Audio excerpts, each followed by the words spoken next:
Sometimes we do something that's right and it feels great, but other times we do something that's right and it feels like we impose this emotional burden on ourselves. There are so many moments in life where others do things to us that feels unfair, and then we have to ask ourselves the question of how do we respond to that? We could do one of three things. We could pay the person back in kind or worse than what they did to us and possibly feel good about it afterwards.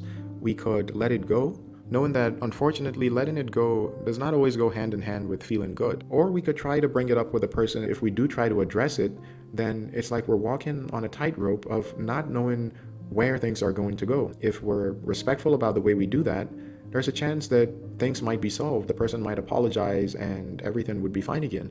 But the risk is that the person might respond less than appropriately in spite of our most genuine and respectful attempt at bringing whatever it was to their attention. And that makes it all the more difficult because it's like we set our emotions and our ego aside to try to level with the person, and yet it feels like they're trampling on our ego. What's worse, it's not always easy to talk about such emotions because, for one, we might feel insecure about them. We might feel like other people might not be dealing with that, or other people might not have a similar response, or other people might not be treated that way if whatever it is that elicited those emotions was something that kind of belittled us or was someone being condescending to us. And even when we're not insecure about talking about it, emotions have a very ineffable quality to them. At least some emotions do. It seems like the stronger the emotion, the more difficult it is to talk about, because it's like we're trying to process it ourselves, and being able to process it while talking about it at the same time feels like an impossible task sometimes. And unfortunately, I don't think we always process it to the extent that we're actually able to communicate whatever it is that we feel. Sometimes, and maybe oftentimes, letting it go feels like the harder thing to do. More often, the best recourse seems to just leave it up to time, which, as they say, heals all wounds.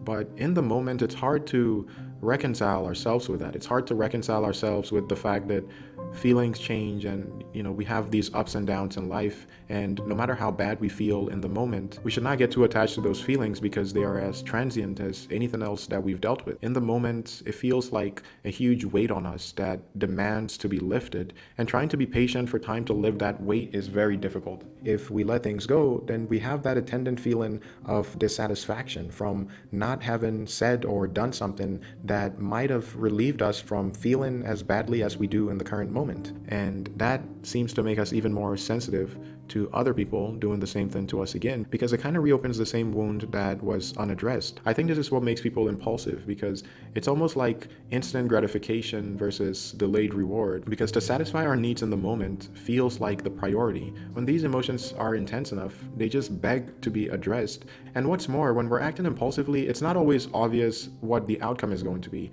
We might be acting impulsively and thinking that perhaps by doing that, we would be able to have our cake and eat it too, so to speak. We might be able to address those difficult, hurt feelings that we have, and also come out with a good outcome where, maybe the person backed down or felt hurt, and that made us to feel good, because that really is the reality of the human experience. That is our desire for retribution. When we see a bully get bullied, or we see someone who provoked an animal get bitten by that animal, or we see someone who cheated get something equivalent to that, we have this innate sense that they got what they deserved. It's almost satisfying to see that. We feel this sense that karmic justice has been served and everything feels right again. And we don't always leave it up to the universe. Most of the time we try to take on that responsibility because who knows what the universe is going to do. At the end of the day, if we're being honest, we know the universe is not a fair place. As much as we think that karmic justice is going to be served, we know we can't really rely on that. Not in the least, because even if it did happen, we wouldn't know about it, and not knowing about it feels like just as much injustice as it never happening to begin with. So these emotions are very hard to deal with. For better or worse, we find revenge and vengeance to be very satisfying. It's emotionally challenging, and it takes a toll on us to let something go that feels like the person deserved worse than we gave them. And yet we know that An eye for an eye and everyone goes blind, as the saying goes. We know that tit for tat is not a way to live a meaningful life. The payback method is not sustainable, not in the least, because it might elicit certain consequences that we might later regret, whether it be because we let our emotions to spiral out of control and we said or did things that we can't take back, because our emotions are going to cool down, and then we have to deal with those actions that we took when we were at the height of those emotions.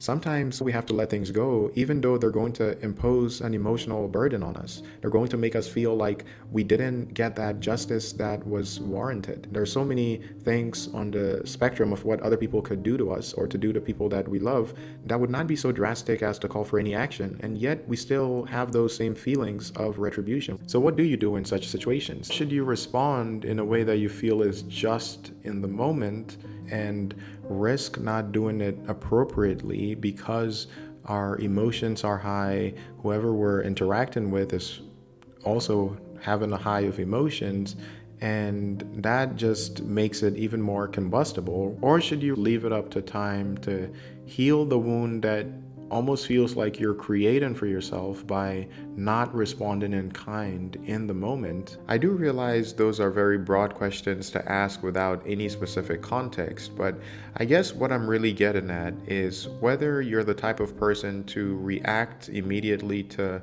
most situations that bother you, or you're the type of person to put things off and try to think about it before coming back to it, if it's even possible to come back to in the future, and how you think that strategy works out for you in general. And if you do both, dependent on the context, is there some particular reason why you might prefer one over the other?